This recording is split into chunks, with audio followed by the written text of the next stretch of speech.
গত বৃহস্পতিবারে করা একটা ভিডিও আমি এখনও আপলোড করি নাই। আজকে একটু মনে হলো যে ভিডিওটি আপলোড করি। আসসালামু আলাইকুম, সবাই কেমন আছেন? আশা করি সবাই ভালো আছেন। আল্লাহর রহমতে আমরাও ভালো আছি। আজকে যে আমি প্রথমবার মাংস ছাড়া আমি এই কাঁঠালের সবজিটা রান্না করলাম। আমি কিন্তু গরু মাংস ছাড়া কাঁঠালের সবজি কখনো রান্না করিনি। আর আমার হাজব্যান্ড কিন্তু গরু মাংস দিয়ে পছন্দ করে, এই জন্য গরু মাংস দিয়ে রান্না করি।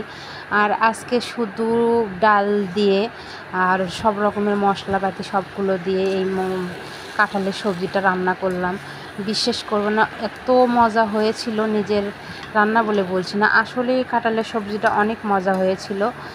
আর এই পুরো ভিডিওটি দেখতে চাইলে কিন্তু এই কাঁঠালের রেসিপি কিন্তু আমার চ্যানেলে অবশ্যই দেওয়া আছে। আপনারা চাইলে একটু পেজে এবং চ্যানেলে আপনারা খুঁজে যে একটু দেখে আসতে পারেন। যাই হোক, এই ছোট্ট একটি ভিডিও আমি আপনাদের সাথে শেয়ার করলাম। জানি না কেমন হলো কিংবা কেমন লাগলো আপনাদের। আপনারা অবশ্যই ভালো লাগলে আমাদের ভিডিওগুলো অবশ্যই লাইক কমেন্ট শেয়ার করবেন। অবশ্যই কিন্তু আর আমার পাশে থাকবেন। সবাই ভালো থাকবেন। আল্লাহ হাফেজ।